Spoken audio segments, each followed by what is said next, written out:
Okay. So I can do a little intro or before we jump in. Yeah, will we have everybody appearing on the screen? No. Okay. Let me see.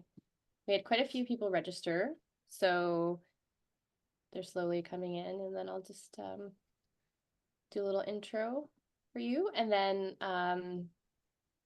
you're off to the races. Wonderful. Um, so I see everyone coming in now. Thank you for registering for this workshop. Um, I've been looking forward to it, very excited to introduce you to Katy. I met Katy, she is a chef extraordinaire and supports our Blue Zone restorative retreat we just had in Costa Rica. And I know there's a number of women who've registered who also were able to experience her beautiful creations of delicious food that supplied our body with nutrition and love every day. And during the retreat, we got an opportunity to talk a lot with Katy about nutrition and things we could be doing for our bodies. And then I said, you know what, we should really just have a workshop and then offer it to our community so they could learn too. So Katy is a wealth of knowledge about how to keep your body in good health. And so with that, Katy, do you want to go ahead and start? You, Gillian. Yeah, likewise. It was really exciting to be here and to thanks guys for showing up for yourselves initially, and then also so that I have the opportunity to kind of share in a way that hopefully will give you some takeaways. So that's the plan. So if you don't already have a little pen and paper, buy you a little notebook. It might be a clever thing to have, or maybe type some notes on your computer. I am, as Gillian said, I'm a chef. I've been working in the health and wellness industry as a chef since 2000, so 24 years now. It's been quite a journey, and I've learned so much along the way, but I know that it's the area of offering myself as a chef that I feel the most rewards from, because I see the transformation even in short periods of time. People are opened up to new foods, or they're able to like have that consistency where at home they might not necessarily be able to have the time to prepare those things for themselves. So it's a real treat for a lot of people. And then sometimes it's a surprise for people if people are used to eating a certain way and they're given a diet that they might be unfamiliar with, or some elements that are new, or like new ways of just considering your food, then that can often be very impactful. So yeah, it's always a pleasure to kind of work in that way, and to get to be with Gillian's group, who have that focus on kind of like, regaining health and joy and supporting one another. And so like plugging what I do into that comes very naturally and is always deeply rewarding as well. So I'm also a clinical nutritional therapist. I've been practicing for 14 years, and I guess you could say I've run the gamut of the kind of like the diet world or the nutrition world. I'm somebody who is a voracious learner. I never stop learning. I'm always doing courses, and I guess upgrading my knowledge, and educating myself on like the latest kind of like findings. Obviously, the world of cancer and cancer prevention is huge.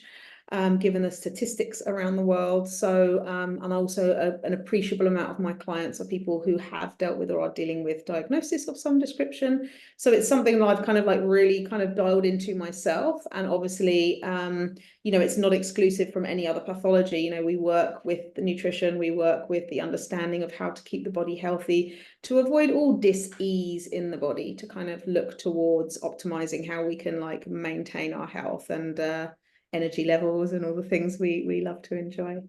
So just quickly how it's going to run for the next hour and some. I'm going to just break it down. There was a little bit of a kind of preliminary description of how the webinar was going to run that Gillian released out, which all of you obviously received and signed up to. So I'm going to be breaking it down into some sections. The world of nutrition and health is so vast. There is so much information out there. I will go down a deep rabbit hole looking into a certain diet modality or treatment mode, and then I'll go down the opposite end of the rabbit hole to look at somebody who's got an opposite idea. And I like to think that for me, my years of experience and also like practically using some of those things myself and with some of my clients. And also I like to think that I follow some really interesting thought leaders when it comes to the health and wellness world.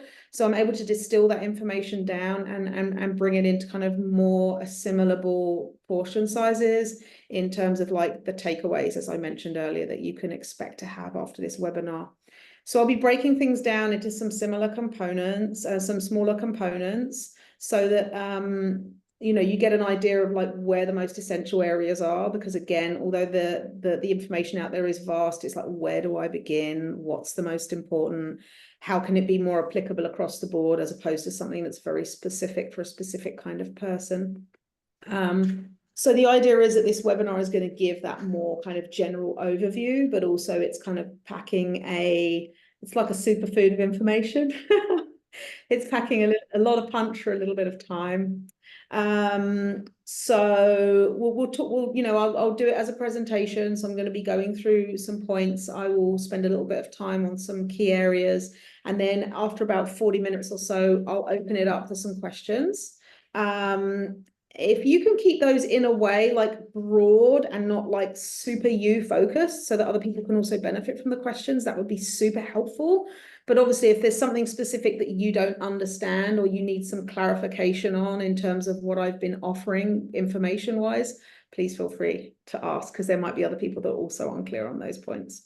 So there is a little typey box there for your messages. So that's how we will receive the questions, and I will respond with my voice, obviously. All right. So I'm gonna just start with really the fundamentals. So we're breaking it down to begin with what I consider to be one of the most important parts of nutrition, which is your water. And it might sound incredibly simple, but you know, it makes our plasma, it makes our blood, it services all of the functions of the body: cellular function, brain function, muscular function, obviously digestive system function. We need to make sure the bodies are fully hydrated and fully supported so that our bodies have the opportunity to not only work efficiently, but also detoxify and eliminate waste products and medications and yeah, just basically keep us awake and alive. So again, like water is one of those things where I've actually run workshops on water and salt, so it can, you know, stretch throughout a long period of time in terms of like the information that I can give. But I guess what I want to say is that, you know, we've moved from when I was a child, you know, water was just something you took out of the tap and you took it for granted that it was going to be clean and it was okay for you. But obviously, as we've realized, there's a lot of additives in water that might be non-beneficial or not so good for our health. So chlorine is a good example of that. You know, it is a natural it's a chemical, but it's a naturally occurring antibiotic that is introduced into tap water to obviously kill biotics, so to kill living organisms in the water, so the water becomes safe to drink. Unfortunately, if we take a lot of tap water in, that's also going to have that same antibiotic effect in our system. So it starts to affect our gut flora. And I'm sure we'll talk a little bit about gut flora, we'll talk a lot about gut flora, but you know, that's one of the things we, as nutritionists and people that understand kind of the science of the gut ecology, you know, we say it's the foundation of health is in the gut. I think actually the foundation of health probably starts up here, using your mind to make good decisions. But obviously, if we have a healthy gut, that's a great foundation for then supporting the rest of the bodily systems, including the brain. So tap water might be less than ideal depending on where you live because of the addition of chlorine. There may also be some other compounds in the water that are unfavorable. Sometimes municipal water, even when it's treated and filtered, doesn't necessarily filter out medications that can be in municipal tap water. There might be certain components like chloride, calcium in the water that can be problematic for people. It can cause kidney stones. It can basically be something that can draw nutrients from your own body as your body starts to kind of try and balance out the overload in the water. So I think my first starting point would be, you know, apart from looking at the level of hydration you have, I mean, I'll give out an intake form as a nutritionist, and I'll also ask people for like the whole of their weeks or a typical week of food and liquid intakes, and I'll always get the food. I'll get the food and I'll normally get the coffee or the alcohol. You know, I want to know those things. I want to know what people are taking in, how it's affecting them. Very rare that people put down the water consumption. So that's something I always ask people, because you might be dealing with something from constipation to migraines to IBS, low fatigue, or you might be on a lot of medications. And for all of those things, having enough water is really essential. So obviously the amount of water you drink is important. And, you know, we can hear these figures like, oh, you need to make sure you drink 2 to 3 liters of water a day. Or, you know, you need to make sure that, you're having X amount of liquids per day. And I think they can be very arbitrary. And I think a lot of people are like, how am I ever going to drink 2 to 3 liters of water? I'm a big personal believer in, like, it's not only climate dependent, because if you're in a really hot country, you're naturally going to be hydrating. Your body's going to tell you it's thirsty, you're going to be hydrating. If you're somewhere that's very dependent on air conditioning, which a lot of places are, especially in the summer, that's going to dehydrate you. So you might not necessarily feel hot, but you're probably going to feel a little bit parched. So that's something to be aware of, is like the environment you're in. Obviously, when it turns into cooler months, or if you're living in a cooler climate, you're going to be less inclined to want to have water. So then we're going to look into things like non-caffeinated teas, herbal teas, which will still count as water.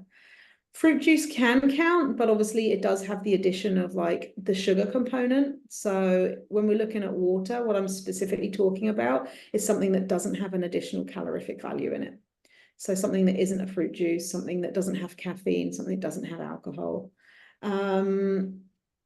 When it comes to choosing what kind of water, there are a couple of other caveats. So quantity of water is one thing. You want to make sure you're drinking enough. What does that mean? Are you peeing clear? That's a great way of knowing, am I drinking enough water? When you go to the bathroom, is it clear? Does it have a strong odor?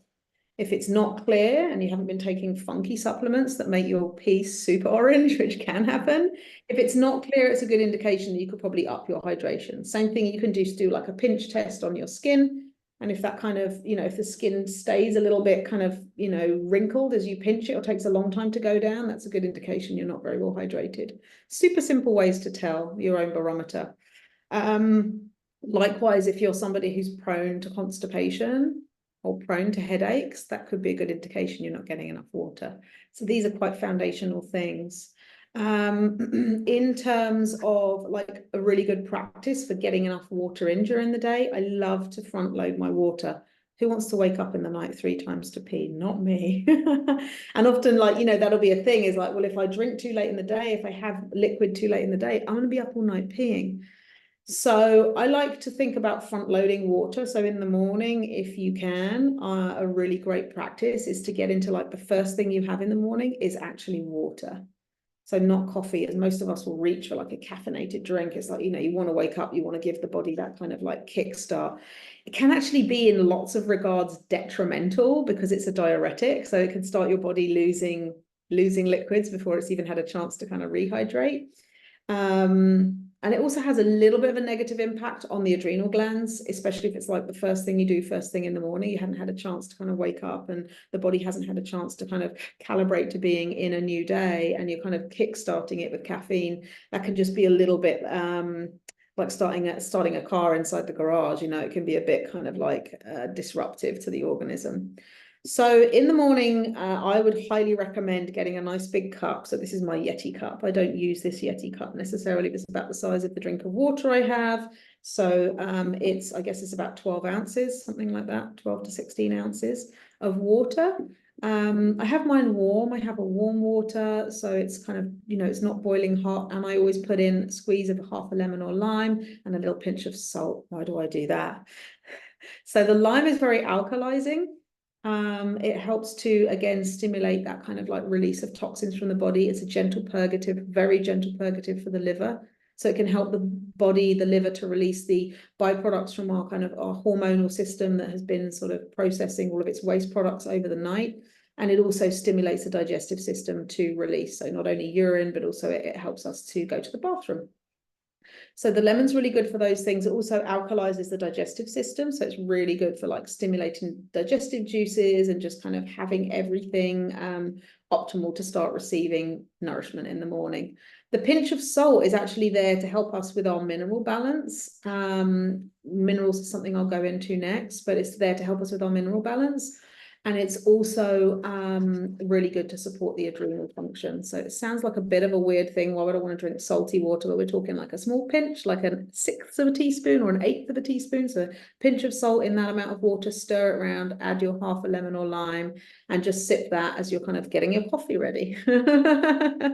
So that's one way to start with kind of front loading water. The other way is if most of you probably do carry a water bottle of some description, or even like a cup that you might refill. That's highly beneficial. Have it with you. Have it in the car. Have it if you go out shopping. Have it if you go somewhere. And not only is it going to save you money because you're always going to have something to drink with you, but it's also it's going to encourage you to like drink more. It's going to encourage you to kind of consume more, because if you've got it, you'll use it. If you don't have it, you won't. I know that for the most part, what's going to be available in the stores, if you want an alternative to tap water, is going to be bottled water. There are extensive studies on the detrimental impacts of plastic and plastic containers, and especially if they're exposed to extreme heat or extreme cold. Some people like to freeze their water if they're on holiday. They might want really ice cold water. So if you're freezing the water in a plastic bottle, if you are having your water that gets in a hot car or sits somewhere with direct sunlight on it, it does actually start to have a degrading effect on the plastic, and some of the components from the plastic will end up in the water. So a lot of the components in plastic are like bisphenol and BPAs are endocrine disruptors, so they will affect our hormones, and they are also classed as carcinogens. So this is one of the things I really like to flag up. And, unfortunately, it's really challenging to go to a supermarket and find things that are not in plastic. But that's something to be aware of when you are making choices. If it's something that's going to be heated up, if it's in plastic, it might not be the best choice, especially if it's going into a microwave. And so, yeah, water bottles, if you can find glass water bottles, that would be ideal. There are a number of really great countertop reverse osmosis systems that are fairly inexpensive to fit in kitchens, that can just service a small tap in the kitchen that you can have there. It doesn't have to be a whole house system. So you're not talking like thousands of dollars. It's something that's a bit more affordable. And there are also a few countertop systems, the British Berkey system being fantastic. And that's a gravity fed system, which takes the water into the top. It goes through a couple of carbon filters, and you can also get one that filters out fluoride for those of you preoccupied with fluoride, which is something as well to look into. And that's a gravity fed system, so it's pretty inexpensive. You invest in it once, you don't have to change the filters very often. That's something I've used. It's been my filter of choice for many, many years. So I guess that's where I want to go with water. Like I say, I could talk about it extensively, but I think it's one of those things that I would be remiss as a nutritional therapist not to start with water, because I think it's the most important element that we're taking into our bodies, that we depend on. We can live without food for a certain amount of days. We really can't live without water. And on that note, I'm just going to take a little sip. It's actually green tea in there, which is I need on a rainy day. So again, if you're somebody who's opposed to water, you can add some flavorings in there.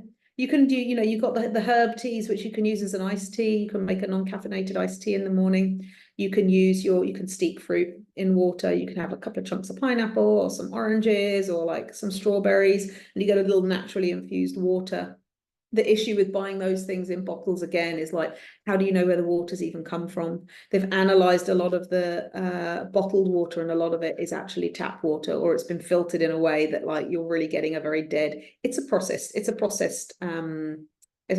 water. So same as processed food, these are processed waters. So you kind of think of it in that term. It might make you kind of a little bit more discerning of finding some that are actually from springs or maybe in glass bottles. A lot of areas will have the capacity for you to receive spring water as well, and that can be delivered. So that might be something you want to do a little bit of research into if this is sparking something in you in terms of like, maybe I want to upgrade my water. So that'll be like foundation number one. Foundation number two, I touched on very briefly, which is salt. You know, back in past centuries and still ongoing to this day, salt is a traded commodity. It's like highly valuable. It was treated by money as money by the Romans. And it was just as valuable as trading kind of meat and skins and precious metals. People would trade salt, and still in a lot of places where the people are landlocked, they will have, you know, they will have that need to trade for salt to bring into their areas. So it's one of the things the body needs. I think salt has been vilified as well as many other things. Salt has been vilified over the years because people associate it with high blood pressure and like high salt, you know, and high salt and high fat diets being unhealthy. I think there's a lot of misinformation around that. I think processed table salt or fluoridated iodized salt is, again, it's a processed food. It doesn't contain the full spectrum of minerals that the body needs. So it can have a negative effect on systolic pressure. It can have a negative effect on the heart. It can bring your water into imbalance, the water in your system into imbalance. It can create edema or swelling and water retention. It can also cause your body to leach essential minerals from your bones, because you're taking in something that's incomplete and your body always wants to have the whole thing. So it's the same as if you're drinking a soda water or soda pop, you know, you're going to be getting a certain amount of minerals or phosphoric acid, which is in most soda, conventional soda. So the body, what it does then is the blood wants to bring the acidity levels to neutral. So it starts to leach the minerals from the bones. So that happens with soda drinks. That can be an issue if you're drinking a lot of bubbly water, and that can also be an issue if you're using fluoridated, processed, or iodine containing table salt, processed salt. So what would I recommend instead? Have many options. You can get so many wonderful salts. It's like a gourmand's delight. You can go into the stores now and normally find at least 5 or 6 different salts that I would consider being more optimal for your health. So there would be something like, obviously, the pink salt we're all familiar with. This is a mined salt. This comes from the mountains. It's not a sea salt. It's an inland salt, but it does contain the full spectrum of minerals. Another thing that's beneficial from mineral salts over sea salts is that they don't have the exposure to environmental toxins because they've been buried in the earth for a number of years. So pink salt is fantastic. I would highly recommend something like a Himalayan pink salt to have in your salt grinder, and you know, just to offer to people, because not only is it really beneficial, it tastes wonderful, but it also looks pretty. Then you can get things like, you know, you've got the Hawaiian black salt, you can get Celtic sea salt, you can get the Malden salt, which is very popular. So depending on how much you use salt and how you use salt, there are like different textures, different flavors. But for the most part, if you get a high quality sea salt, you want to go for something like the Celtic or Icelandic sea salts, because a lot of sea salts are going to be coming from areas where, you know, there might not be so much filtration or testing. And I think that the latest research I looked into, 90% of sea salt samples contain microplastics. So, you know, yeah, this is something we're going to, you know, we're going to have to become more and more aware of, because it's in the food chain. It's in the food chain. I think they've detected it in breast milk from 45% of nursing mothers. They have detected components from microplastics in the breast milk. So it's just something that's it's something we're going to live with now. It's something we have to live with now. But if we can make some choices to kind of mitigate how much of that comes into our system, and then work with ways that we're going to keep the body as healthy as possible, the body's got more of a chance of eliminating those things. So it's not like all doom and gloom, but it's like stuff we need to be aware of when we're making our food, water choices, salt choices. I'm going to skip now over to fibre. So it's one thing that came up on the retreat, which is why I kind of decided to single it out. Is, you know, a lot of people are like, wow, you know, there's lots of fibre going on here. And like, you know, for some people, it can have the effect of like, it actually kind of binds their system up to begin with, because the system's not used to it. So it's like, wow, I've got to like process all of this. And like, it's a prebiotic. So it's something that feeds the gut bacteria. If your gut bacteria is off, because maybe you haven't cultivated good bacteria, or you've been on antibiotics, or you've been drinking a lot of chlorine, or you've undergone procedures that may have, you know, necessitated you having certain compounds in the system that may compromise the gut bacteria, then, you know, that may also be like a little bit of a kind of like, oh my God, like what's going on? All this input of fiber into the system. So fiber is a prebiotic, so it's really good for actually helping you to build up a healthy gut bacteria, which we all should know. Gut bacteria is kind of quite a buzzword. It's essential for maintaining good digestion, but also the bacteria in our gut synthesizes a lot of things that keep us healthy. So it synthesizes vitamin K, for example, which we need for, you know, healthy bones and teeth. It helps to synthesize hormones or things like serotonin, which elevate our mood or keep us kind of like in that kind of upward, outwardly kind of expressive state, and happy hormones, if you like. It helps with basically assimilating a lot of kind of the micronutrients in our food. So having a healthy gut's really important. So fiber, primarily, we're looking at it supporting gut health. It's also really essential for helping us to slow down the rate of blood sugar. So all of these things segue into one another. So having a regulated blood sugar helps us to regulate our hormones. Obviously, having regulated hormones is optimal, especially as we're all women at various stages of our kind of hormonal journey, as it were. But certainly as we move into kind of like, maybe if we've had our hormones disrupted through treatment, or like some stuff that's shifted in our body, or if we're moving towards perimenopause or menopause, having regulated blood sugar is foundational.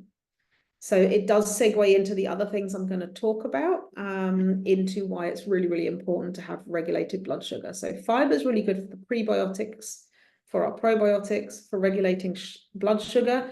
And also most people associate fiber with keeping you regular. So what does that mean? You know, I mean, ideally, you know, as a poo doctor, you know, I like to say, you know, like, how often are you going to the toilet? Like, how often do you go to the bathroom? And I think for most people, like once a day, you know, that would be considered kind of normal and healthy. Optimal emptying would probably be twice a day, but, you know, not everyone goes twice a day, and that's fine. If you go once every other day, maybe could be an indication there could be some improvement there. If you go less than that, then that's an indication that, you know, you're starting to create an internal environment that is optimal for the growth of pathogens, that is not moving toxins through the system often enough, that is perhaps creating an imbalance in the digestive, or you already have an imbalance in the digestive system, but that, you know, especially if you are taking any kind of medication whatsoever, or trying to clear stuff from your system, like that can just create a circulating loop that is not very optimal for your body. So fiber is really important to help you to go to the bathroom. There are other components that are very important for that as well, which again, I'm going to touch on in a little bit. So where do we get our fiber from? Vegetables, fruit. We don't have to take supplements. We don't have to be going there with all, you know, unless you've got some chronic issues and you know, or you're compromised how much you can eat, or you're returning to food after a convalescence or something. I think just upping your quantity of vegetables is like a really good thing to do. So most of us will have vegetables like with like dinner, or maybe with lunch or something like that. Like I like to suggest you have vegetables with at least 2 meals, maybe 3 meals, okay? Or fiber. So how can that come in? So it can be like grain is a wonderful fiber. So for breakfast, including some kind of grain or fiber material, that can be flax seeds, that can be oats, that can be quinoa, that can be something that's been broken down into a pancake form, you know, flours that have been broken down into pancake form. There's wonderful flours like buckwheat, which are really good and rich in fiber. Obviously oats, buckwheat, you've got there, brown rice flours, quinoa flours. All of these can be created into a pancake batter, which can be used in place of like your regular pancake mix. There's a million recipes online, so there's like no excuses for not finding one that works for you. And sometimes you might just need to play with a few recipes until you find something that you either like the taste or the texture of, or you think you could like swing by the kids without them being like, oh, I don't like this. A lot of people, they'll go from like a conventional pancake mix and they'll just go straight to like a gluten-free mix, whereas like often that's kind of very refined white flour and can be kind of high in sugar, so it's not necessarily much better for you, especially if you don't have a gluten intolerance. It's just you're kind of switching one refined product for another. So there's another myth there that all the gluten-free products are healthy. No, not so. So vegetables, adding in vegetables, adding in pulses. So that's like beans, like things like chickpeas and lentils, black beans, things like that. Into your diet. So fiber doesn't necessarily have to just look like we might think of like wheat germ or oat germ, or like, you know, adding in fiber supplements. Like fiber can be got from a multiple of different sources. I would say go for like a variety of sources, as I've mentioned, kind of grains, whole grains, vegetables. Some fruits are quite rich in fiber as well.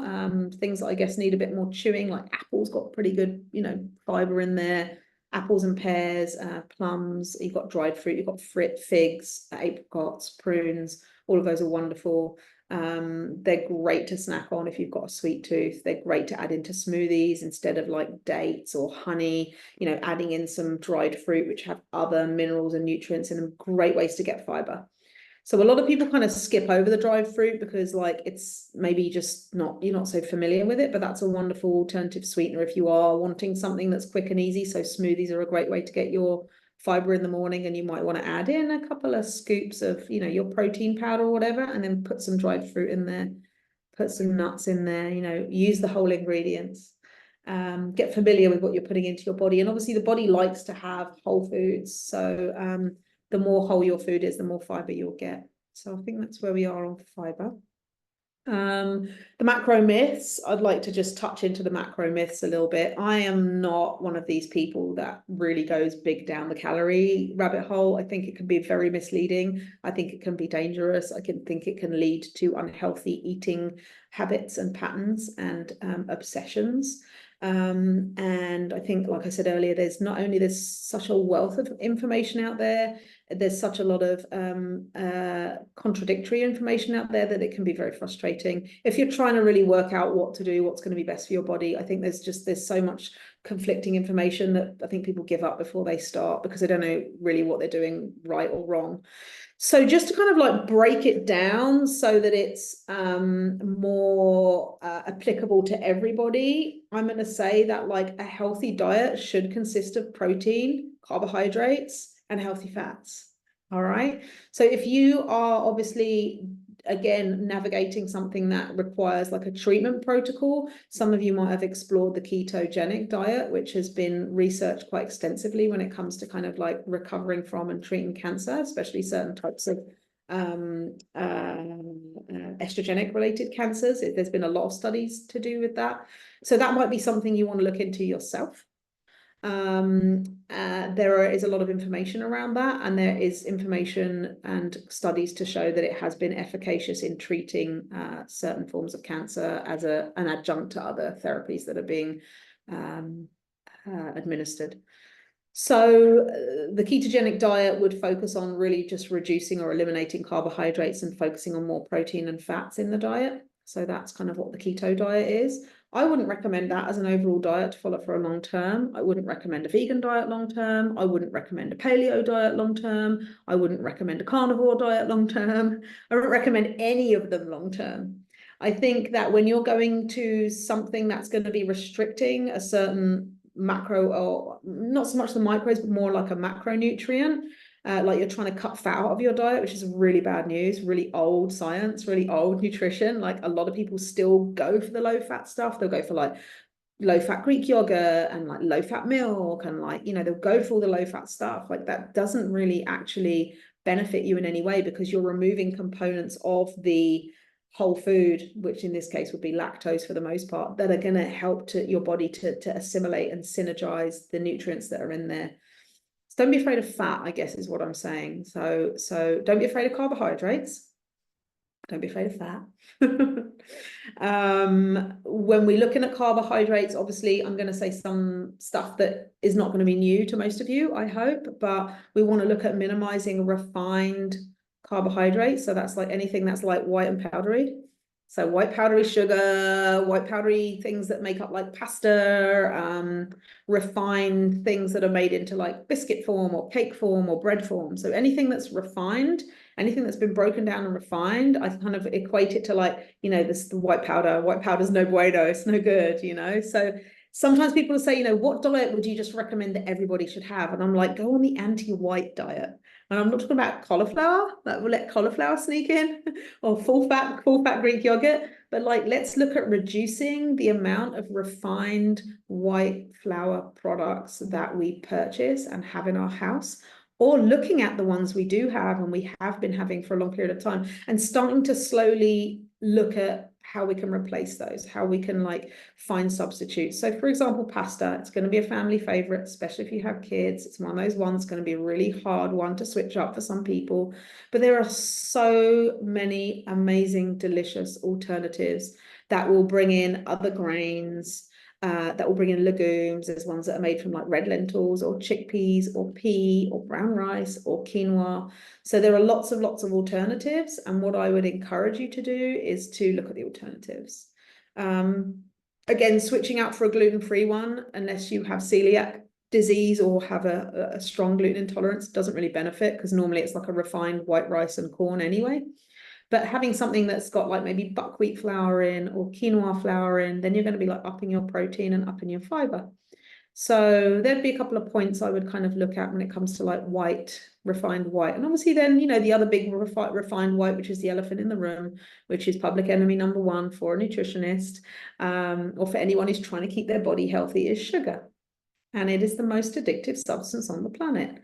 I have run in the past clinics, as in like, you know, a group clinic, so kind of like a workshop type thing, and also detox retreats for people detoxing from sugar. So, you know, you'll think about people going into a facility and detoxing from like alcohol or like, you know, like drugs or something like that. Sugar's just as addictive. It's a slow killer. And it's one of the reasons why there is such a huge rise in chronic diseases across the planet, not just in the developed countries, but across the planet. Heart disease, diabetes, obesity, hypertension, type 2 diabetes. I mean, I could go on. So, you know, without getting too kind of like pathology specific, as an overall, one of the best things you could do for you and your family's health is start to reduce the amount of sugar or the amount of products you have in your house that contain sugar. And again, either start to replace them or explore alternatives like Lakanto, like xylitol, natural fruit sugars. So, you know, there's a lot, again, of kind of, we can be led down the garden path when it comes to sugars. So agave is junk. Agave is refined sugar. It's just in a different form, and it's been packaged in a way that people think it's healthy. It's not. Maple syrup is a refined sugar, but it does have more benefits, and there, you know, it's less refined. There are some nutrients in there. It's kind of super sweet, so you don't really actually need so much. Honey, again, has some benefits in there. There are nutrients in there. There are probiotics in there, especially if you don't heat the honey. And again, it's very sweet. So, I mean, if you taste like a bit of sugar off the end of a spoon, and then you taste a little bit of maple syrup, and you taste a little bit of honey, those natural sugars somehow are kind of like, you get more from them. So you don't need as much. So if you are going to have sugar, I would recommend, obviously you've got the sugar alternatives that don't have any kind of spike in, they don't spike your blood sugar. Things like xylitol, Lakanto are very good. Stevia, if you can manage the taste. I'm not a massive fan of stevia. I find it's got a very strong taste. I would avoid aspartame. I would avoid Splenda and those kind of things, because they have had some neurotoxic effects associated with them, and it's a chemical. Basically, you're taking in a chemical. I'm all about real food. So you know, starting off with Lakanto, stevia, xylitol, and then you can move into something like coconut sugar, which is low glycemic. Coconut palm sugar is delicious. It tastes like a demerara of brown sugar, unrefined brown sugar.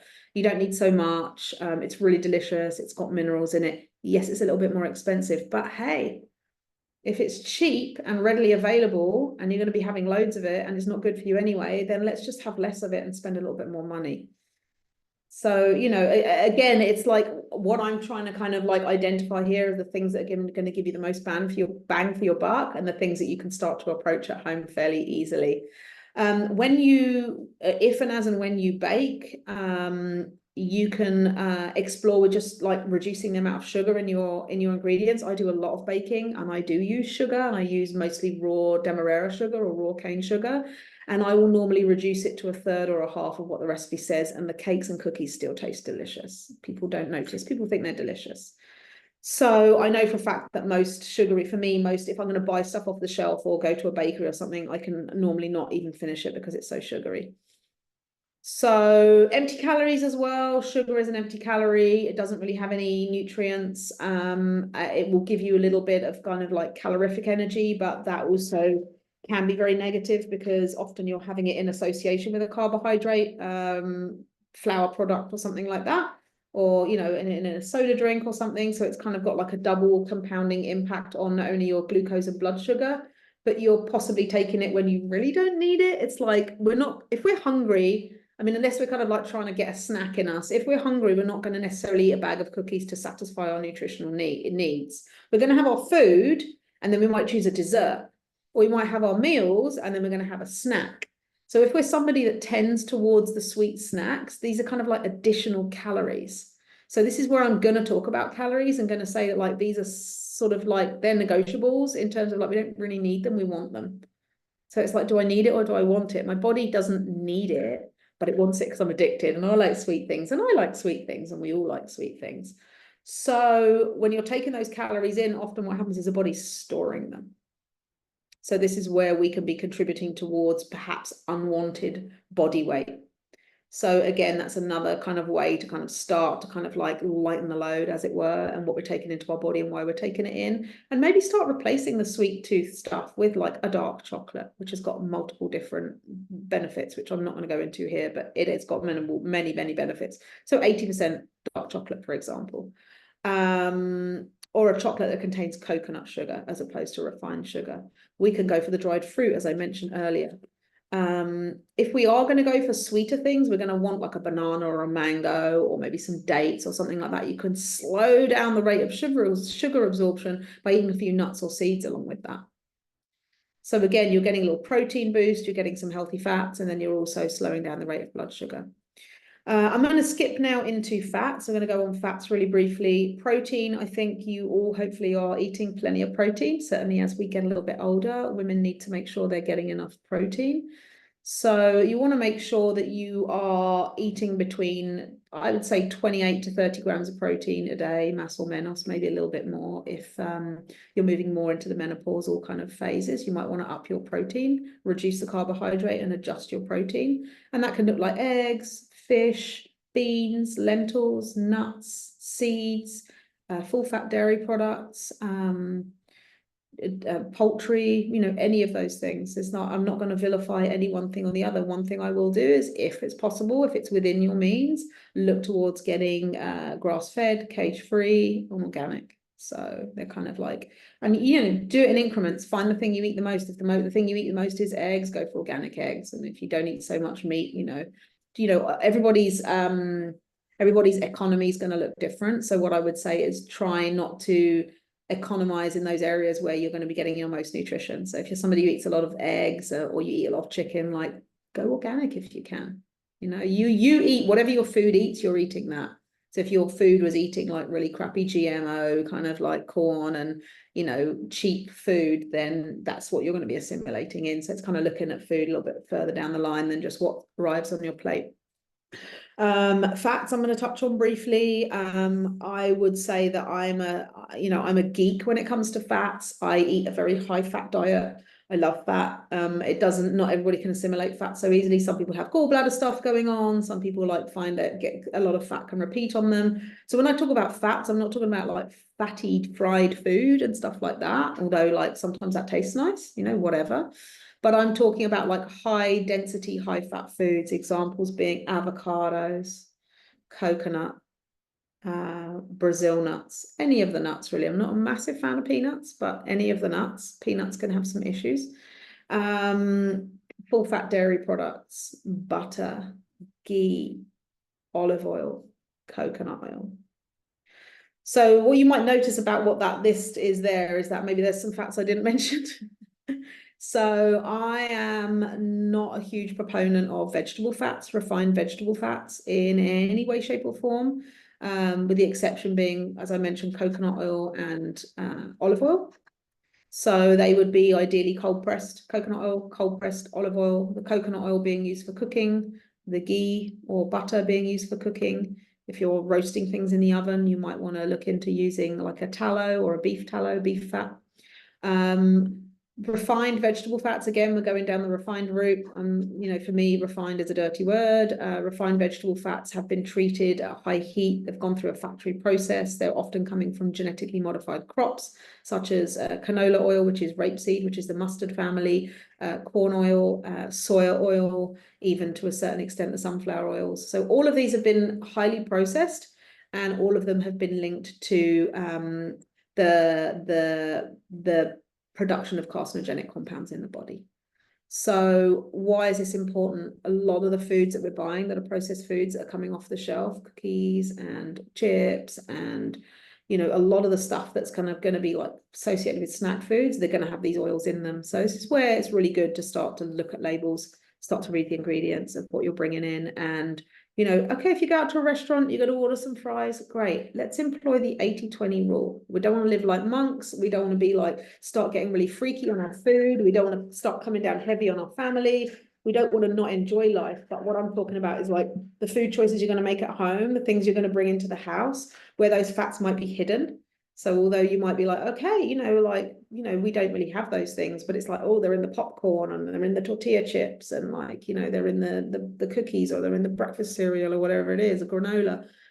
So have a little look, see if we can start finding some replacements for those things, some alternative products that don't contain the vegetable fats. And they're also highly inflammatory. They can also create problems with the gut lining. They can create inflammatory conditions in the body, which obviously a lot of us are trying to fight those conditions. We're trying to fight kind of like, you know, inflammatory conditions that can create problems in the gut, in the joints, in the brain.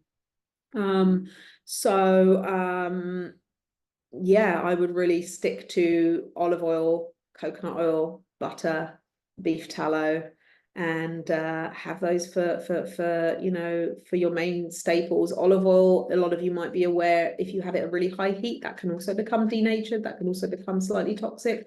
So olive oil I would use for kind of sauteing, for like the bases of sauces, or like at the end for like dressing salads. Or if you want something that's Mediterranean flavor, you can kind of start that off with a little bit of coconut oil or a little bit of butter and finish it off with the olive oil. So you've got that kind of intense flavor going on in there. Can you eat too much fat? Yeah, you can eat too much fat, but when you're mixing it up and you're having like a little bit of stuff that's cooked, a little bit of stuff that's raw, a little bit of stuff you're snacking on, you can probably actually bring fat to being like a quarter to a third of your total calorific intake in the day quite easily. Fat doesn't make you fat. Just as an aside, a lot of people are like, oh, if I eat fat, I'm going to get fat. If I eat butter, I'm going to get fat. It's not true. It's a fallacy. Carbohydrates, refined high sugar carbohydrates, or carbohydrates that are refined that turn into sugar as soon as you ingest them, if you eat them in excess of your calorific needs, will create excess fat in the body. So there's just a couple of myths that, you know, have been perpetuated, and still, you know, we're being sold all these low fat products, and like, it's just really bad news. And yet, if you think about it, we're getting fatter and sicker as a society in the West, as a humanity. You know, we're getting more and more detrimentally impacted by the food choices we're making. Okay, so I've talked a little bit about alternatives to refined food, which is one of the things I had on my list. I'm going to talk about meal timings a little bit here, because I think that's really important. So yeah, I've looked through the gamut of kind of like, you know, like different ways of eating. I also want to, there's a little caveat here. There's a little kind of like, I want to put this in because I think it's very important. Like, although this is meant to be kind of a broad set of recommendations, like we are all different. So we all have different calorific needs. We all have different hunger and satiation. We all have certain foods that we might lean towards. Some people just don't ever really feel hungry. Other people just are hungry all the time. When I was younger, I had a very high metabolism. I used to have to eat every 3 to 4 hours, or I would start to shake. Now I can eat twice a day and I'm good most days. Some days I get a little more hungry than others. I would say there's the two ends of the spectrum. There's the people that kind of, they'll be eating often because like they're used to eating that amount, or like it's a boredom thing, or it's a reward thing, or it's a comfort thing. Like they're very real reasons why we eat. Socially, we might not be hungry, but if someone's eating, we'll eat. We'll eat because it's dinner time, whether or not we're hungry. whether or not we had a big lunch. We'll eat because it's dinner time, the family's eating. And then you've got the other end of the spectrum of the people that are so busy or they're so distracted that they don't eat, or they forget to eat, or when it's time for them to eat, they're so ravenous that they are literally, and I've done it before, I'm not some kind of saint, I'll be so hungry, I'm like, I just need a bag of chips. Like, you just want to get the high calorie food in you as fast as you possibly can. And that's how the brain is wired. The brain is going to go high calorie, which is salt, sugar, fat, carbohydrates. That's what it wants. It wants the quick fix. So I think there's two ends of the spectrum that we want to kind of avoid. We want to kind of avoid eating without really being hungry, ideally. But we also want to avoid waiting until we're so hungry that we're ravenous, because both of those things are like less optimal for our overall kind of balance and well-being and for supporting the body. Because really that's what this is about. That's what this offering is about today, is like how to support the body. It's not like, oh, there's a bunch of rules I need to follow. It's like, where are areas in my life where I can make some adjustments so that I'm more fully supported? And if you're more fully supported, you can then more fully support your work, your kids, your spouse, you know, your friends, whatever that is. And when people say you are what you eat, yeah, you are what you eat. You're what you eat. You're also what you don't eat. Right? And, you know, you'll notice the fact that if you start to transition, even if you eat what you consider to be a really fairly well-balanced diet, you know, you eat as clean as you possibly can, you know, you consider like, you know, what you're buying, like how good that's going to be in terms of like your nutrients and your minerals and your, you know, the color of your food and stuff like that. Even if you're somebody that eats like that, you will still notice there are areas in your life where it's like, okay, well, I know I don't necessarily make the best choices when it comes to X. So I'm not trying to hear like food shame anyone. I'm just trying to say like there are some key points where we can really kind of like on a general level support ourselves. So when it comes back into, you know, timing of food, and I know everybody's lifestyle is different, everybody's, you know, hunger and appetite is different. But ultimately, I would say there's a rule that I love to quote, it's not my quote, is breakfast like a king, lunch like a prince, or let's do it, breakfast like a queen, lunch like a princess, and dinner like a maid. So breakfast ideally should be something that really packs a punch. It doesn't necessarily have to be huge, but let it be nutrient dense. So get your protein in there, get some healthy fats in there, make sure there's some fiber going on. So these are really important things. Maybe the best thing in the morning is not to start the machine up with like fire starter, like gasoline. Don't start it off with like, you know, white toast and, you know, jelly, or don't start it off with like a smoothie that's like, you know, like banana and peanut butter and chocolate and like it's just dessert. You know, a lot of people think if they're sticking it in a blender and it's a smoothie, it's healthy. No, it's not. What's in there? You know, it's a spectrum as well. So like, think about how you're fueling your body in the morning, because that's going to start setting your metabolism, right? So whatever time your morning food is, or you might be somebody who doesn't do breakfast. If you don't do breakfast, that's fine. Hydrate yourself and try not to leave your first feed until about no later than around about 11. Because if you're going to go the whole morning and try and do lunchtime, your blood sugar is going to be struggling because of that. Your hormones are going to struggle because of that. Your mood is, your brain needs to eat. This is the, you know, the brain is actually the thing that consumes the most calories in the whole body, believe it or not. It's not our glutes or our thighs, it's our brain. And it feeds on, the fuel it loves the most is fat. It's mostly made up of cholesterol. The brain is made from cholesterol. So, you know, things like eggs, you know, a high fat cottage cheese, you know, a smoothie that's got a good protein powder in it, you know, low fruit sugar, so berries going in there, nut butters going in there. It's really great. Cacao is a wonderful thing to have in the mornings. That would be like a really rich chocolate drink, again, like reducing the amount of sweetener you're putting in there. And that can keep the body kind of going for longer. So if you're not a breakfast person, there are kind of ways you can kind of hack it. Make sure you have some snacks with you. And I'm another proponent of like life's a journey, take snacks. So if you're like, I ran out the house, I didn't have time for breakfast, have some snacks. Have some snacks.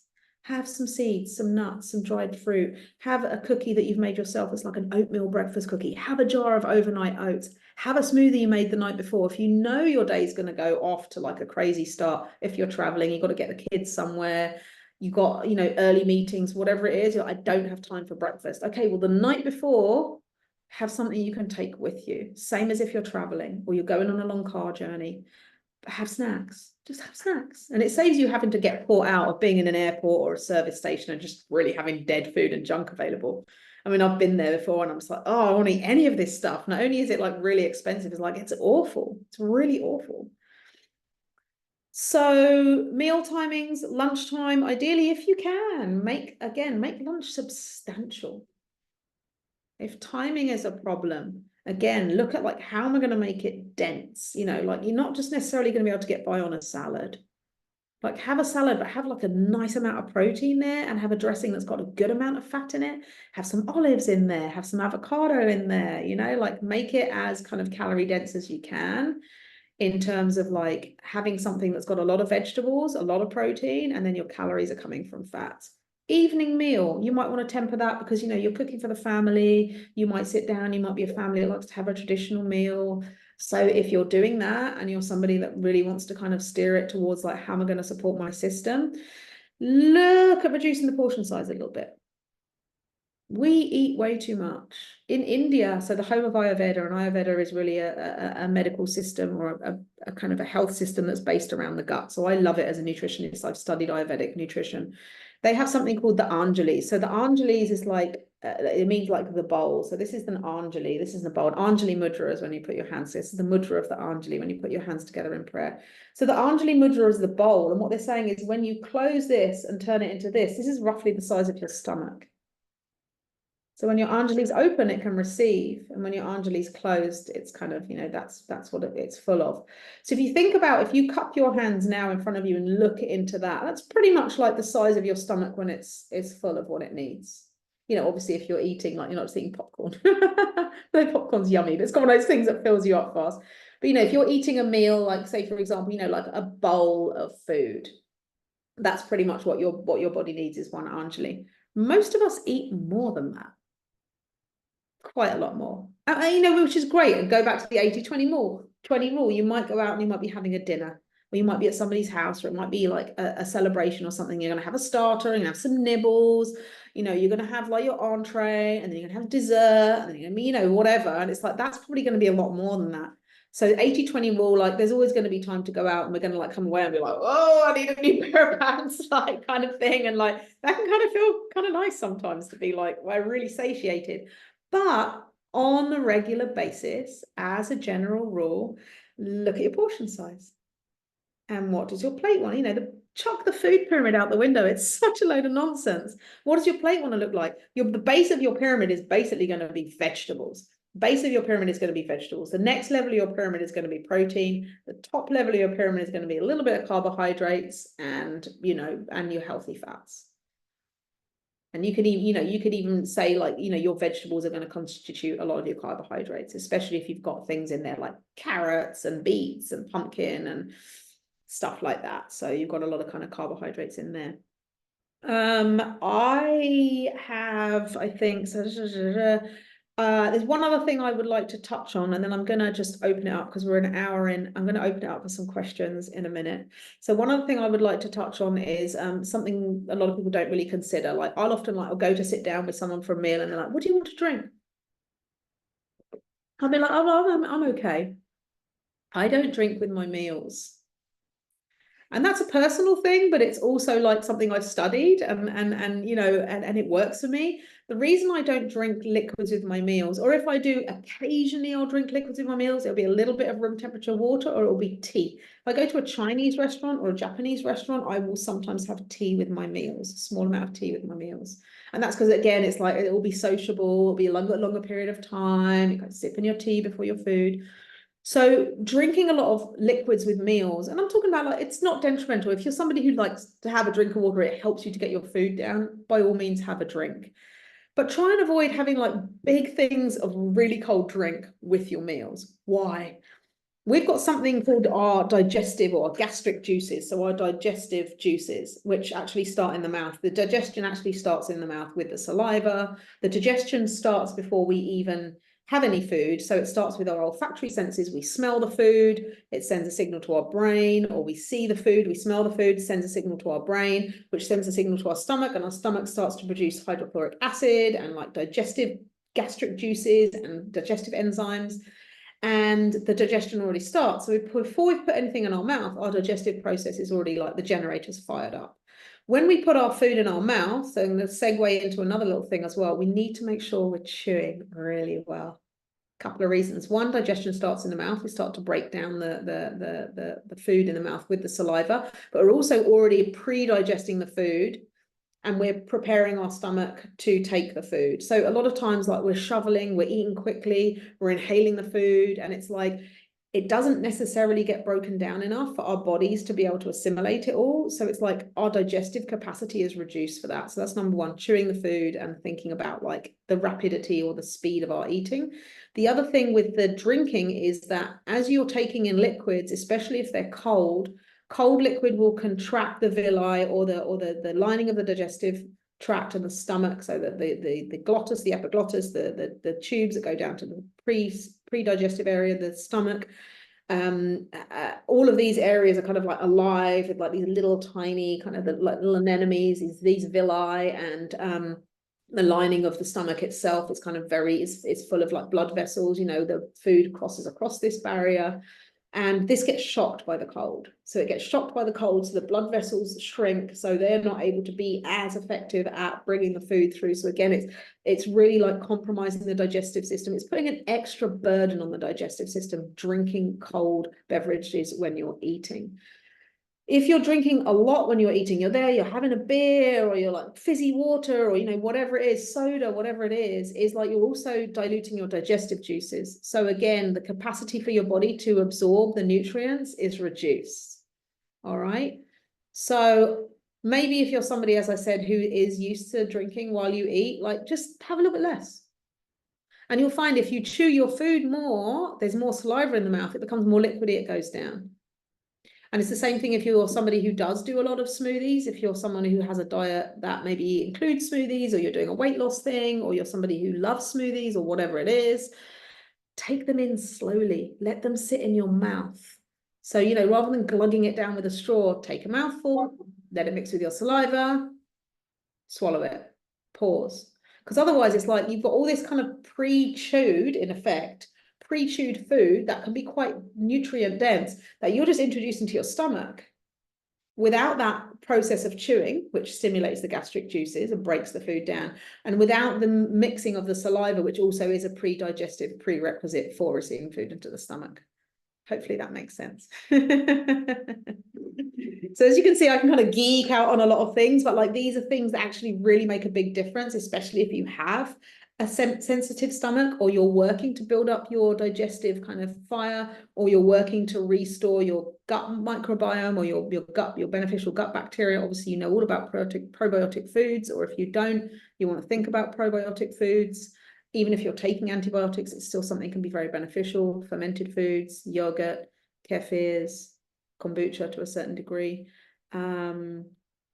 Yeah, a little bit further research, so make a note on that. And probiotics, like in pill form, like, yeah, that can be hit and miss quality wise and how much are assimilated. So I'm always all for like as much as I can when it comes to like even prescribing supplements and things like that. I'm always like, let's see how much we can get from our food. We don't want to just be taking pills for everything. That can get really like overwhelming. So let's see how much we can assimilate in with our food. And just by following some of these practices, you're going to find that even the amount of supplements you need goes down. So, you know, rather than taking a multivitamin that you're going to pee half of it out, let's just like have a good quality salt, eat the color of the rainbow, up the amount of vegetables we're having, reduce the amount of refined carbohydrates we're having, and chew our food. So I'm going to suggest we're just over an hour in. We've got about another 25 minutes. I'm just going to suggest either a quick stretch or a biological break if you need to pee, like 5 minutes literally, and then I'm going to open up for the last 20 minutes for question and answer, and that will be typed in the little messages. Okay, so we are 5 past and we're going to start at 10 past. Does that work, Gillian? Does that sound good? Okay, all right, I'm going to just stretch as well, so we'll be back in 5. For those of you that are kind of just still around, you know, I do want to mention like the importance of like movement, in terms of like if you have like a sedentary job, if you're somebody who you know, who's got like an office job, or you know, you spend a lot of time driving or a lot of time sitting down, Like movement is really important on so many levels because it helps to oxygenate the body, helps to oxygenate the muscles, but also it helps with peristaltic motion or like gut motility. So it can help to encourage our digestive system to kind of move stuff through. So if you're somebody that does suffer from a sluggish digestive system, lower back problems, fatigue, anything like that, just literally, you know, getting up every sort of 45 minutes to an hour and moving the body. Like I do this on the plane. I've got my whole routine that I do on the plane, like every kind of 45 minutes to an hour, and I'll get up and I'll do kind of my airplane yoga. And it does get some funny looks, but like I don't get swollen ankles and I don't get so constipated when I come off the flights. So yeah, movement is it's another form of nutrition as far as I'm concerned. And I'd highly recommend. It doesn't have to be like, you know, a vigorous workout or a yoga practice, but just kind of moving the joints and you know, even just this kind of simple thing of shaking the body up and down helps to get the lymph system moving. And we just kind of feel more awake and more energized when we come back to base again.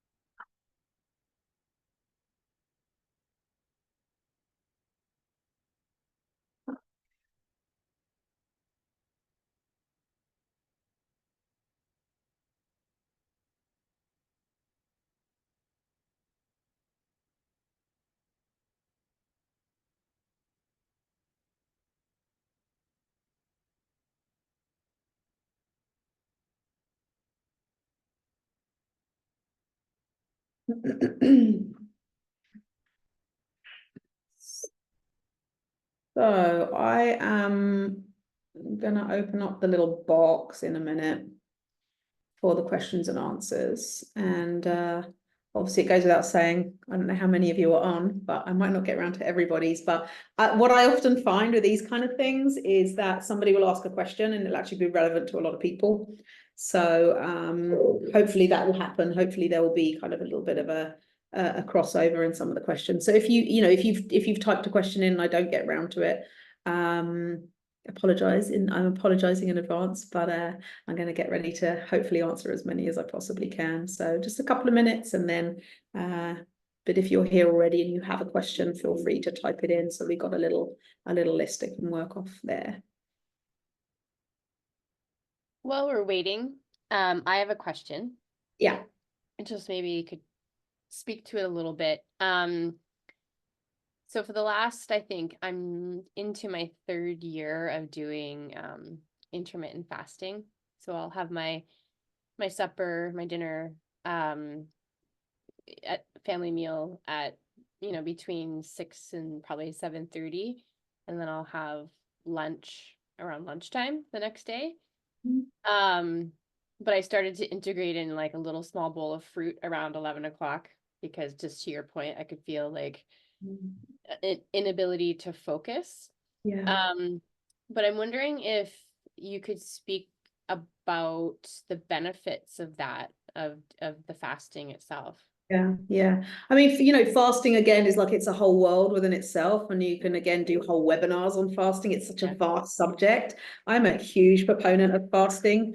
Not like going days and days without food unless you have a specific goal, and it can be a very beneficial treatment modality. But I think intermittent fasting as a practice. So the concept of intermittent fasting is basically you kind of restrict the amount of hours in which your body is taking in food. So normally that will be like the kind of the shortest intermittent fasting is normally 12 hours.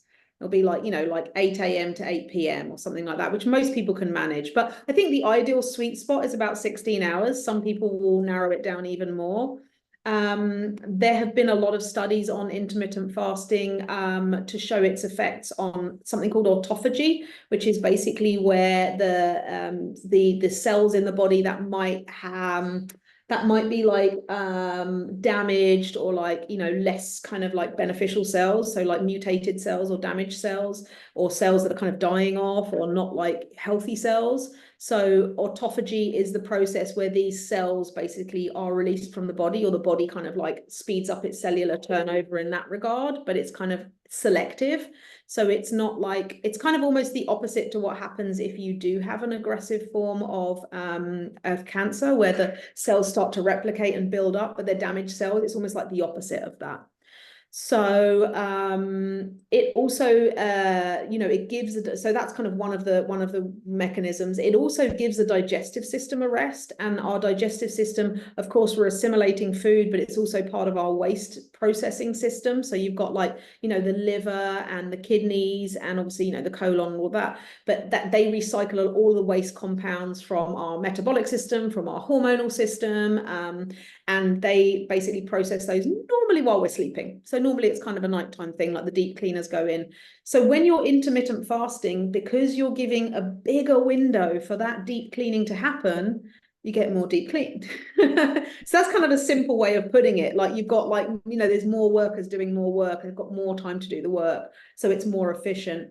It also can have beneficial effects on metabolism.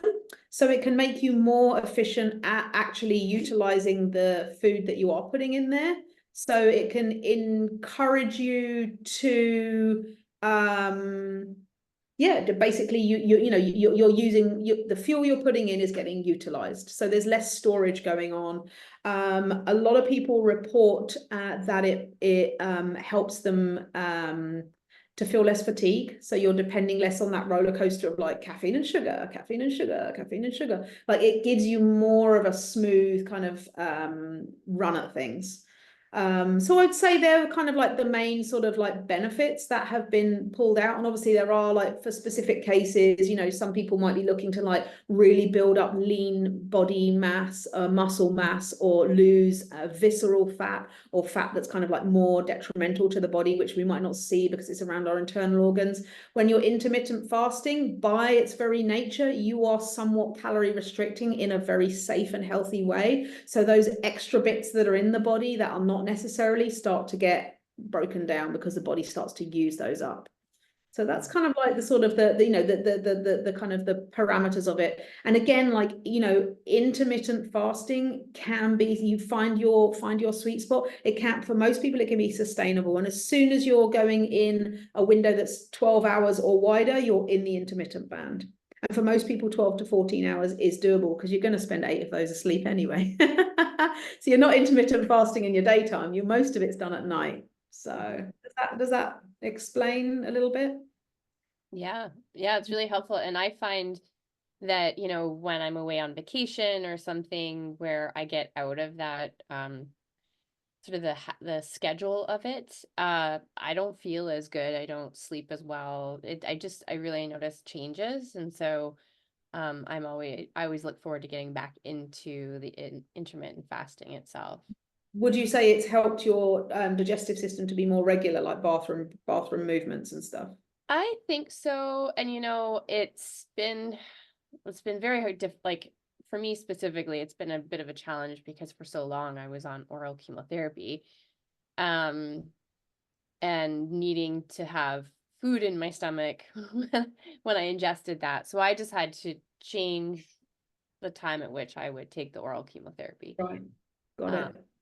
And the times that I missed that, and I took it on an empty stomach, it didn't go very well. Yeah. It's good to know. And sometimes that's it. It's like finding the contrast. You're like, oh, that makes a big difference, Yeah, for sure. Yeah, amazing. Okay, so we have a couple up here. Julie, thank you very much for your words. Julie's just saying she doesn't have a question, but just she's really enjoying the workshop. So thank you so much for that, Julie. Appreciated.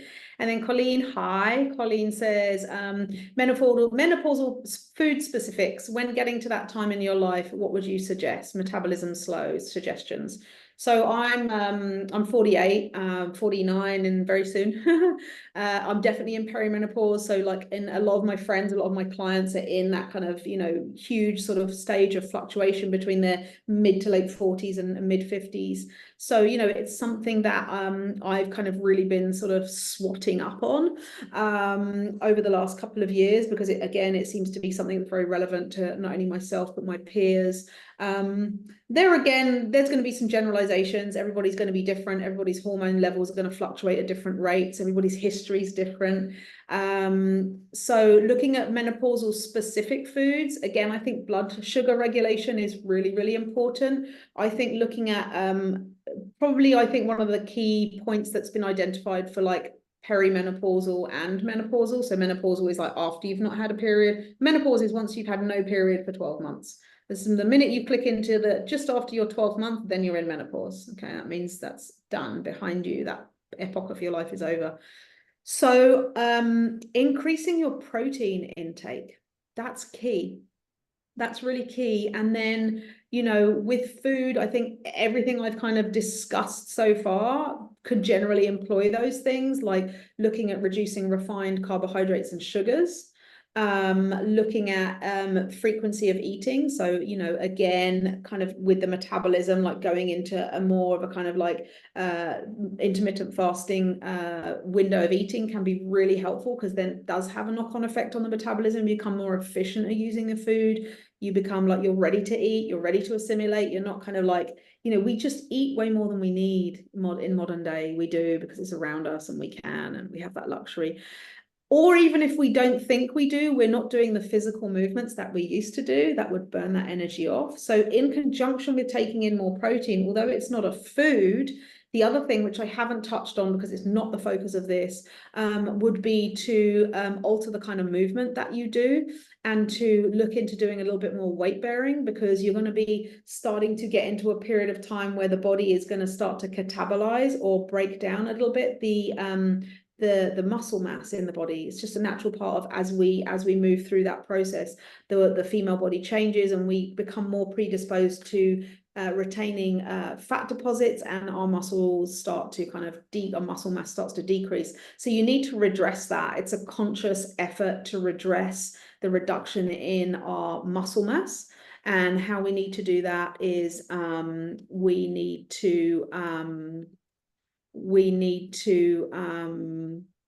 do weight-bearing exercise, which doesn't necessarily mean you need to go down to the gym and start, like, if you're somebody who walks, get a weight vest.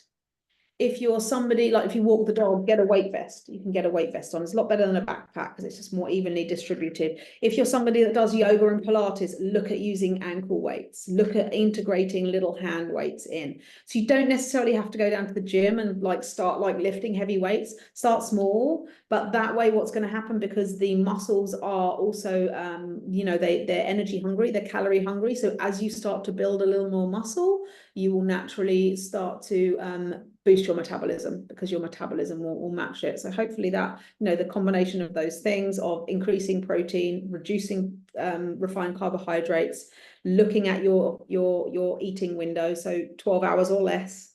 You can still eat 3 times a day, but just eat, you know, reduce the eating interval, and increase the amount of time that you don't eat, and looking at starting to work on some weight resisting. Hopefully that answers it. So I have here, I've got 13 participants here, and I've got somebody put their hand up, but I don't see your question here. Oh, here we go. There we go. Oh, there we are. Okay. So, thank you, Colleen. Okay. Somebody wants to have a link to share with her girlfriends. I think this is being recorded, correct? Yeah, I'll share that. Yes, this will all be shared. Yeah. Wonderful. All right. Yeah, and I mean, you know, I don't know if my details have been shared in general, but like I do obviously do, like, you know, individual, if anyone wants a little bit more kind of, you know, specific stuff, I do individual consultations. So that is something that I think Gillian's probably linked my details anyway, so that can be something we can kind of I'll go share on. that again when I send out the link, then I'll share that detail with them too, and I'll share it with you. Just on that last point you were talking about, on Colleen's question, meals before you exercise or after you exercise? After. Because of the sugar metabolism? Yeah, and also just it's better to exercise in a fasted state. Yeah. So what do I mean by that? Like a fasted state is like 4-hour window. So you would go like after, like towards the tail end of the day or towards the beginning of the day, if possible. If you're somebody who knows that I'm really going to need something, again, have a boiled egg, have a protein shake. Keep it simple. You don't need a lot, half an Angeli. You don't need a lot, and then try and do it so that you've got something afterwards. Like, give myself as an example. I swim train. That's kind of like my exercise of choice. I swim train. And I'm also starting to integrate weights. Like, I've done it before. I know how beneficial it is. So I'm starting to integrate weights again. So I will go in the morning. I normally swim around 8 a.m. and it's a drill. I've got a coach, so I get drilled. So it's like there's a lot of kind of input. It's a cardio. So I don't have anything before I go, but I take either a smoothie for afterwards, or I'll have a cacao that I'll add collagen and nut butter to. So that's kind of like it's my breakfast, basically. It's my breakfast. And then, I'll have that around about like 9:30, 10 o'clock. And then pretty early on, like around about 12, I'll have a really substantial lunch. And then I might not need dinner. Or if I do, it might be something quite small, like a soup, or like, whatever, something fairly kind of like simple. Yeah. Okay. So we have here Victoria Clark. Oh, Victoria, for sure, we would love to have you on retreat. Wonderful. Amazing. Yeah. Oh my God, that'd be such a treat for you to be amongst these amazing women. Is there a glass protein shaker? I would imagine there are plenty on the market, to be honest with you. And what you can also do is, the stainless steel ones are good. This is a Yeti cup. This works great as a protein shake or a shake thing. And then you can actually buy the shaker balls separately. So they're normally little stainless steel kind of balls, and you put them in there and you can give everything a shake, and then it's kind of easy to prepare ahead of time. What I will often do is, like, I'll have all my, especially if I'm traveling, I'll have all my stuff prepared up in my shaker, or in a little jar that I'll take and tip into my shaker. And then I'll buy, I live in the tropics, I'm a little spoiled. I'll buy a coconut or a couple of coconuts and put coconut water in there and shake that all up. And then, or, water's absolutely fine, or like, a milk or a nut milk or something. But I will often do that if I'm on the road. And it's a good point, because a lot of the cups that come, they're not necessarily going to be made from super what's the word, resistant materials. So the plastics might get scratched. And then what are your thoughts about supplements? Creatine? Yeah, again, I think, creatine can be useful if you're like really working on kind of like quite a strong regimen. Like if you are somebody who is working to kind of like build up a lot of muscle. I'm not a huge fan of like isolating things, unless it's something that like, okay, I've had a lot of muscle wasting and I really need to build the body up. Like, I think getting like a protein that has all of like a protein powder that has like all of those components in there, all of those amino acids in there, is really helpful. I'm also very wary, especially when it comes to a lot of these kind of bodybuilder or health products, like how they've been processed, where they've been processed, what they've been processed from. Like a lot of it is just like, what is that? Like, what's in it? Where does it come from? And there's also unfortunately, a lot of these kind of like bulk powders and things you can buy, like I know it's called the GM, what are those big, they're like, you can get the big stores that sell all the like bodybuilding stuff, GMX, or I can't remember what they're called, something like that, GNT or something. And they'll take these products, independent labs, or health professionals will take these products and they'll send it to an independent lab and they'll test it, and they're full of contaminants, like heavy metals and things that we just don't want in our system. So like, I'm not a huge fan, like unless you're dealing with something very specific and like, okay, you need tryptophan or you need creatine or you need collagen. Like, I'm not somebody that's going to be like, yeah, let's just do these things in isolation. I'd much rather like take the whole package. I think is a lot more beneficial. And also the body understands it more. If you're giving the body individual things, sometimes the body's like, oh, it can throw other things off. It can throw other things out of balance. So lovely. And then your athletic kids shouldn't need it. They shouldn't need extra things. If they're getting, good nutrition at home, if they're getting a relatively balanced meal at home, which I know could be challenging with some kids. I know it. I've worked with a lot of people that have had a lot of challenges with kids. Find the things they do like and optimize on those, make some deals with them, get them to try one new thing a week, like have an incentive program for kids. But definitely in terms of supplementation, kids shouldn't need it. Kids shouldn't need it, really. Victoria, what are my favorite supplements? Oh my God. That's a smorgasbord answer. because I do sometimes travel, or I'll be working like, very long hours. If I do those things, I might supplement. So I like a multivitamin, like a women's multivitamin. I like Garden of Life. I think they're great. I look for naturally synthesized vitamins, so things that come from natural food sources. I do also use probiotic from time to time. I love probiotics. I am a huge fan of adaptogens. So these are really great for women at any stage of their life, but they're good for hormonal balance and energy balance. Ashwagandha is one of them. It's an adaptogen. It's an Ayurvedic herb. And rhodiola rosea is the other one. It helps me to remove a reliance on caffeine. Both of those help me. So adaptogens are things that help your body balance stress. So both of those, if I'm working really hard, or I'm feeling a little kind of like overworked, mentally, emotionally, energetically, I will take ashwagandha and rhodiola together a couple of times a day, and they help level me out. I could go on and on and on. I try again, as I said earlier, not to rely too much on supplementation. I'll take it as a needed basis, as and when needed basis. Hopefully that answers your question. But yeah, what are those two that you said again? The two ashwagandha. Ashwagandha. How do you spell that? Ashwagandha, ashwagandha. Both of these are plants, and then the other one is rhodiola rosea. Okay, Victoria. And then Emma Wotton. Okay, do you have any recommendations for helping to maintain, preserve hormone levels? Triple negative breast cancer. It's so not in menopause treatment yet, but have been capitulating forward in terms of biological age, and want to do all I can to maintain healthy hormone levels and fertility, as well as pursue a pregnancy. I understand this may be an overly sensitive topic. Yeah. I would say it's very difficult to say unless I've had a look at your hormone panel. That's one, to be super specific. But I would say, like the recommendation that I gave on earlier, which is looking at blood sugar levels, looking at make sure there's regular elimination, and also working with resistance training. Because all of those three things combined can really help to even out our hormone levels.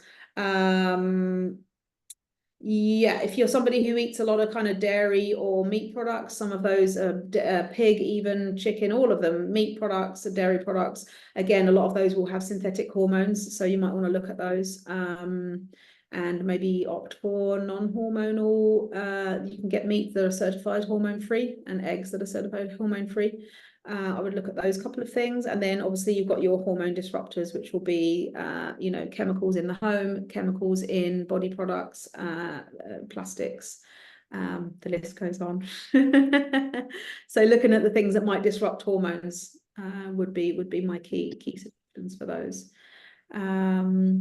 So yeah, we're coming to about 1:28, so we're kind of almost wrapping up. I want to be respectful of everybody's time. Wow, this has been wonderful. Yeah, I really appreciate I'm so glad it reminds me of when you would be cooking during the retreat and just chatting with us about all these different topics, and you are definitely a wealth of information. And so I always enjoy listening to you, and I always pick up tidbits of information. So I really appreciate that. Thank you so much. Yeah, and the same thing for me. It's always a learning opportunity. So like it works both ways, and like I love to share what I do because it's why I do it. And you're so good at it. Your food is amazing. Thank you. In our WhatsApp group, we're still all chatting about how amazing the food was, and then going back, to our homes. And I mean, I love to cook, so I was trying to pull in some of the things that you showed us. So I appreciate that. But what I'll do is, for everybody who's participating here, and anyone there were a lot of people that didn't show up, so they know they're going to get the recording. Right.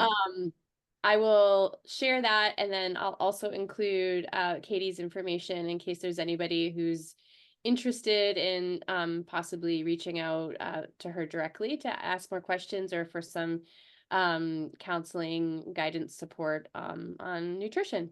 So thank you so much. Amazing. Thank you, ladies. And seeing your lovely face. And we'll see you again soon. Thank you. Yeah, have a beautiful summer, ladies, and I hope to see some of you back in Costa Rica. You'll see me soon. All right. See you soon. Take care. Bye-bye. Bye.